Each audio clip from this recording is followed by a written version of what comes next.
Then Jesus and his disciples went away to the villages near Caesarea Philippi. On the way, he asked them, "Tell me, who do people say I am?" "Some say that you are John the Baptist," they answered. "Others say that you are Elijah, while others say that you are one of the prophets." "What about you?" he asked them. "Who do you say I am?" Peter answered, "You are the Messiah." Then Jesus ordered them, "Do not tell anyone about me." Good afternoon, All Saints, and welcome to this first episode of Lectio Divina of the year. Now, students in Year 8 to 11 will know exactly what Lectio Divina is, but for our new Year 7s, Lectio Divina is where I effectively unpack a passage from the Gospel and we start to think and reflect upon its meaning.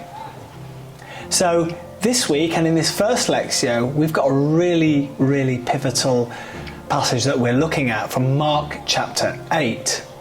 And in this passage, we find ourselves hearing Jesus actually asking the disciples about who they think that he is. This is a really important point in Mark's Gospel where it takes place, because it's exactly halfway through the Gospel where this story comes. In the previous 7 chapters, we've seen Jesus' baptism, we've seen him teaching different parables, we've seen him performing different miracles. So there's been a complete and utter build-up that Jesus is incredibly special.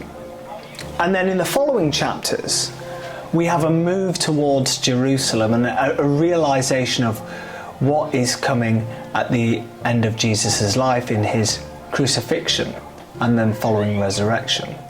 And it is at this point, at this exact halfway point in the Gospel, that Mark decides to let the reader in on a secret. And this motif is called the Messianic secret. Because Jesus says, "Who do people say I am?" And he gets a variety of responses from the disciples who, they sit on the fence a bit. They say, some say you're this, some say you're that.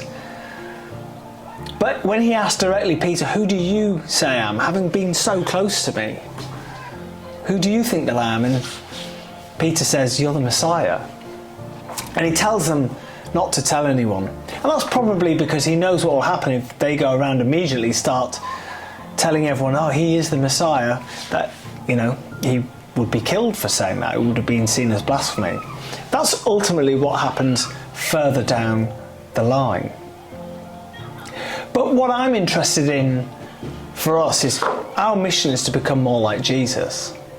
And Jesus is asked the question, "Who do people say I am?" But let's turn that in on ourselves.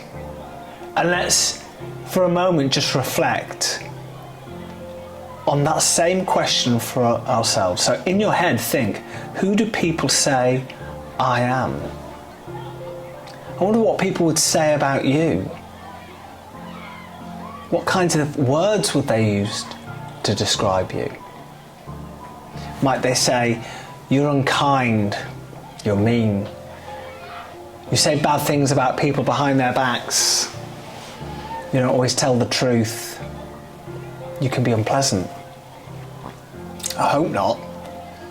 Maybe they say that you're really kind and hardworking, genuine, you always do your best, you're always there to help, you're always there to serve. I hope it's more of those things. But in reality, it's probably somewhere between the two. Sometimes we are unkind and we are mean. But our mission as a school and in our lives as Christians is to try and always strive to be the best we possibly can. And we know from our mission as a school that in being the best that we possibly can, we will receive a fullness of life. So as we begin this new year, this is a great theme to begin on. Who do people say I am? What do you want to be? What do you want to be seen as? What do you want people to think of you as? And I bet pretty much every single child in this school and adult will want to be seen in a positive light, in a really good way. and that requires discipline and hard work. But by working together and doing our very best, I hope that we can all attain that this year, so that we do feel like our lives are full. So that's one to take away into this week. Think about it through the week at various points. Who do people say I am? Have a fantastic week, All Saints, and let's have a wonderful academic year. Thank you.